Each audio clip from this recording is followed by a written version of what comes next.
They didn't rise with guns. They rose with paychecks. Fascism wasn't built in military barracks. It was built in unemployment lines.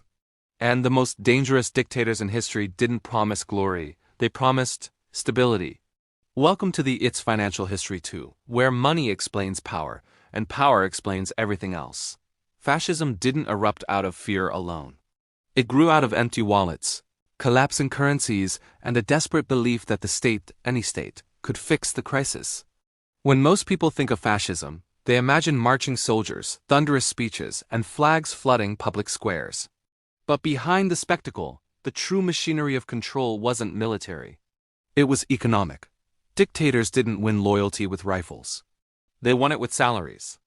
This is the story of how fascist regimes discovered a simple truth. You don't need to terrorize people who depend on you to survive. The economic breakdown that set the stage Europe in the 1920s was exhausted. World War I had drained treasuries, gutted industries, and shattered entire banking systems. Germany drowned in hyperinflation so severe that savings evaporated overnight.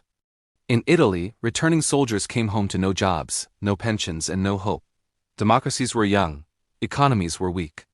And then 1929 arrived, the Great Depression, finishing the destruction the war had started.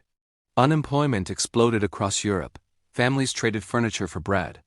Cities froze as coal prices soared. Into this chaos stepped a new kind of political figure, one who didn't campaign for liberty, but for order. The trade that built dictatorships, Hitler, Mussolini, and Franco, didn't rise because people wanted tyrants. They rose because people were drowning, and they offered a lifeline. The deal was simple: give up political freedom, gain economic security.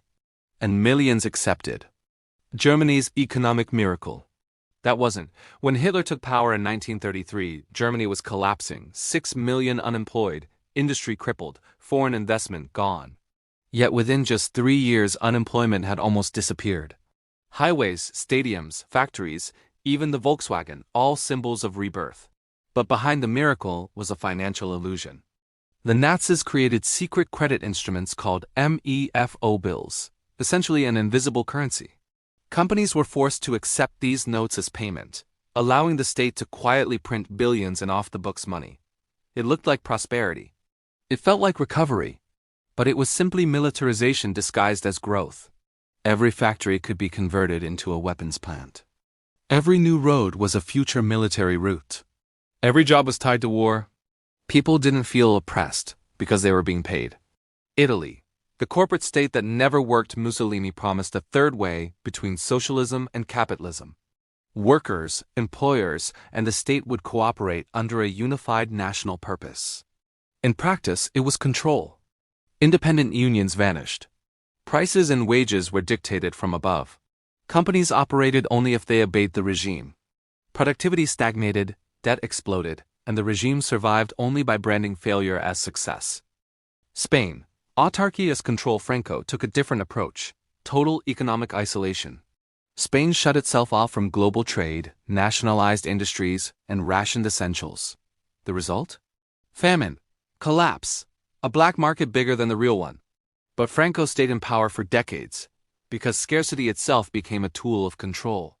The shared formula of economic dictatorship. Different countries, different leaders. Same playbook. Jobs, debt, propaganda, control. They didn't just rebuild economies. They rewired society. Work became obedience.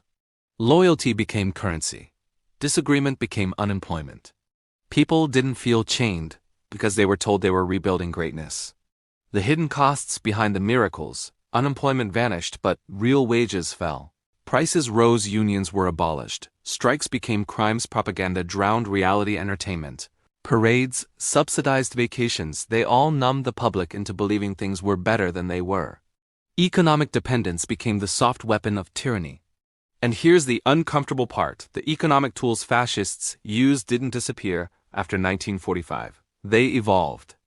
Governments today use the same mechanisms: jobs programs, massive public spending, corporate bailouts, endless credit, but wrapped in democratic language.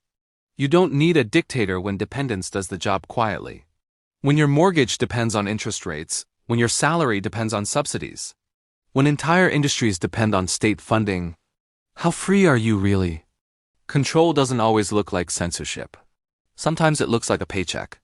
The final lesson: fascism didn't begin with violence. It began with budgets.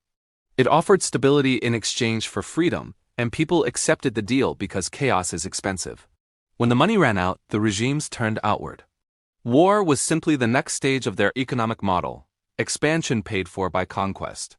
Every dictatorship that bought loyalty with jobs eventually demanded blood instead of money.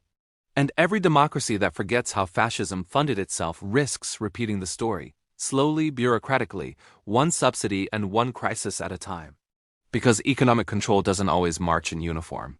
Sometimes it arrives in a suit, promising growth, and offering you a job.